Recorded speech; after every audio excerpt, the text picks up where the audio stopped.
আমরা একটা মন্দির তো দেখে লিছি, এটা চারধামের মন্দির না মনে হয়, এটা এমনি ঠাকুরের এমনিতেই মন্দির, কিরিটেশ্বর মন্দির। হ্যাঁ ঠাকুরের মন্দির। তো এখন যেমগা চারধামের মধ্যে প্রথমেই পড়ছে গিয়ে আমরা সামনে রামেশ্বরম, তখন যেমগা রামেশ্বরমের মধ্যে মন্দিরের ভিতরে। তো চলো আর যাই। মন্দিরের ভিতরে যাওয়ার আগে তোমরা বাইরের লুকটা একবার দেখাইলে।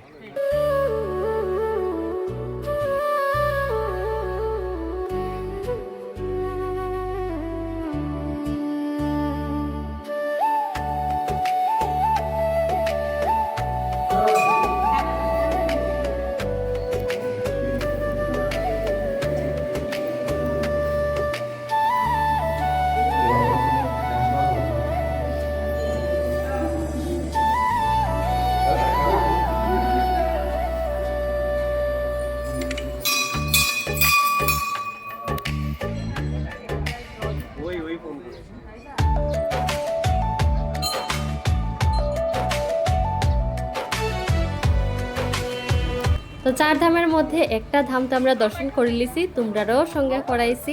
আর এখন আমরা গেছি দ্বারকা ধামের মধ্যে। তো চলো এখন ভিতরে যাই, আর আমরা সঙ্গে সঙ্গে তোমরারও দর্শন হয়ে যাব দ্বারকা ধামের।